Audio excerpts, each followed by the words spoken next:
Hi, my name is Tom Hawes. I'm the Managing Chair for C12 North Texas. We recently completed about 16 executive roundtables in the DFW area. And in any particular meeting we discuss lots of topics, but we have a focal business topic, and this month the topic was diversity. And diversity is kind of a hot topic because some people are very sensitive about diversity because they've been a victim of some level of intolerance or discrimination in the past. Others are sensitive about it because there seems to be a political correctness to diversity, where there are arbitrary numbers of this type or that type of person. So it was a hot topic. We approached it from two perspectives in our meetings. The first, as we often do, is looking at the biblical basis for this issue.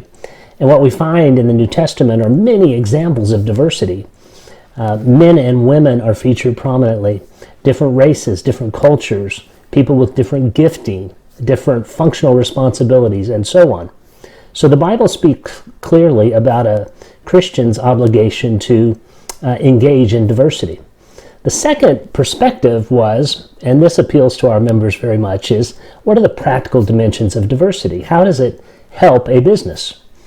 And so we looked at 5 practical suggestions, and I started with this question of my members. Would you prefer that every person in your company was just like you? Now that's an easy question, and they saw it as such, and they promptly answered, well, of course not. We want differences. Differences are valuable. And so when you speak of diversity, the first step is to get a good definition. What is valuable diversity? And so when challenged by that, the members came up with lots of examples. Age diversity is important. Educational background diversity is important. Gender diversity, racial diversity, cultural diversity. All of these things add value to a business because they enable you to tap into the latent talents of different people, and they allow you to identify with prospective employees, current employees, and of course with your customers, who generally speaking are a very diverse lot. So get a definition of valuable diversity first. The second thing we talked about, now using that definition with the dimensions you've identified, survey your current population of employees and find out exactly how diverse you are. It may be that you're already very diverse, or it may be that you have some gaps to address. The third thought that we have, and we always approach it from a leadership perspective, is what is the leader's personal biases with respect to diversity? Now, a lot of times these biases are unintentional. There's no particular bad thought about them. But when they're unidentified, it just means that they get perpetuated. So how do you do that?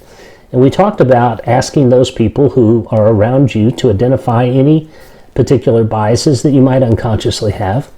And then secondly, of course, the results of your survey tell you the progress you've made in diversity. And that might be an indicator that there's some biases that exist that need to be addressed.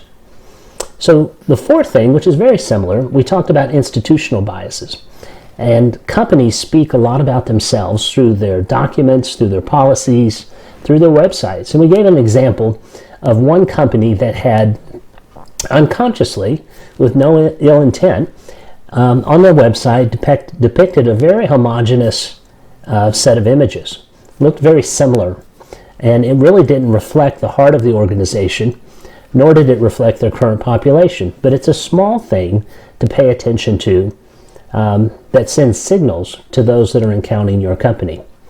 And then the fifth thing in this sort of practical sequence is to decide what diversity you want and then commit to a long-term plan. There aren't easy and quick solutions oftentimes, but a sustained program focusing on the right kind of diversity for your company that's biblically correct for Christian-led companies will lead to sustained value and differentiation for you.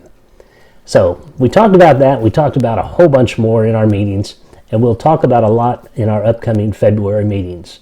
I hope you're having a great day.